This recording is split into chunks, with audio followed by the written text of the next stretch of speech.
everyone, welcome to week 5 tutor supply video. I hope you are having a great week and I hope that this video will be helpful to you. We have one easy experiment, one tricky experiment, so hang on with me, okay?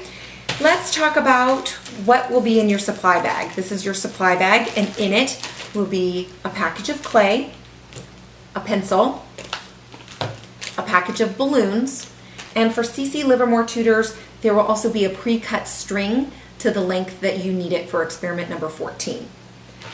Also, for CC Livermore tutors, there is a baggie of Sharpies, and this is what we're going to use, the smaller fine tip ones. All right, so that's what's in your bag. The first experiment is expanding, and this is with the balloon and the black marking pen. So I tried this a couple of different ways. I tried blowing it up to the size of an apple and then marking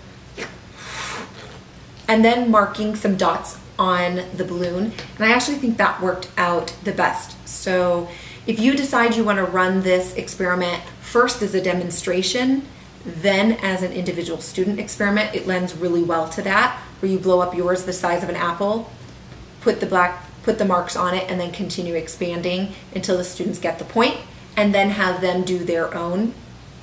I thought that worked. I thought that would work out really well.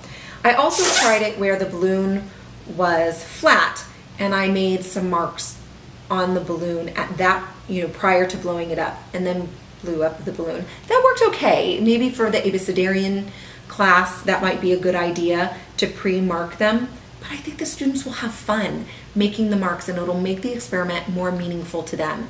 So in the cases, especially for the younger classes, you might want to run it as a tutor demo initially, then have all the students do it. For CC Livermore tutors, you can send your balloon home with your students. Please keep the marker and put it back in the baggie when you're done with the experiment. So I'll just run it for you real quick. You take the balloon, blow it up to the size of a small apple. So maybe here. Make your marks on the balloon, 20 in various different locations, and then continue blowing up your balloon to see the dots expand.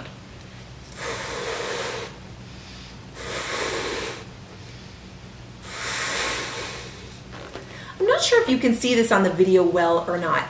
The dots that are on the side expanded a lot further than the dots here at the center. So it appears that they are expanding at different rates. Okay, so that's that experiment. The next experiment is the tricky one. It's number 14, called Balancing Point. This will be run as a tutor demonstration. Let me move this out of the way.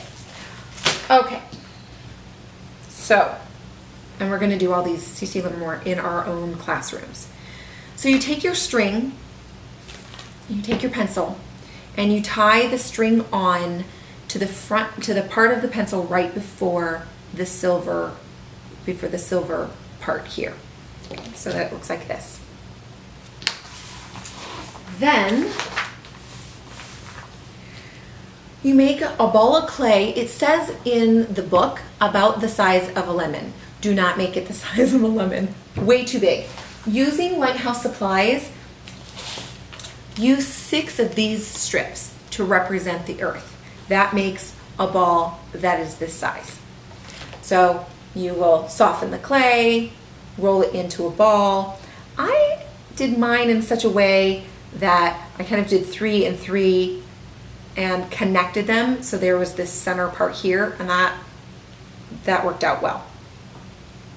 Okay, so you make the ball of clay about the size of, using 6 strips of the Lighthouse clay supplies.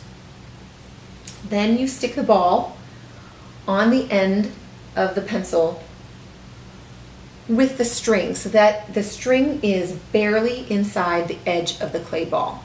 So I took my clay ball and I stuck it in here and I pushed my string, I guess, onto the silver part and into the clay ball, just into the edge of it. And I pulled my string up in this hemisphere part, which is where it's helpful to have it split like that, so that it's just on the edge like that. Okay. Then add a grape-sized piece of clay to the opposite end of the pencil. That's what it says in our book to do. I found using less than 1 strip of clay was the right amount of size for the moon. And you're gonna have to experiment with a little bit more, a little bit less. And I think it's okay to do that in front of your student, because we're talking about the barycenter, how the Earth-Moon system is balanced. And I think by them seeing how difficult it is to achieve that balance really just points right back to an amazing, majestic God. So in all of this, let's not lose perspective that the real goals here are to take the student through the scientific method and to help train them in the skills of observation. So observing it not being perfect, oh, well, this is actually maybe a bad example because it's pretty close, but how it's not perfectly balanced. It does tilt to the moon side. So we need to take off a little bit of clay. What do you think we need to do, students? Oh, we should take off a little bit of clay. Okay, let's try it. That through this, we're growing their skills in observation. And that is infinitely more important than having an experiment that runs perfectly and smoothly every time. That's not real life anyway. Let's see how we do. Yeah, we didn't do too bad. You might want to remove a little more, or you might just want to, depending on how you're running for time, comment on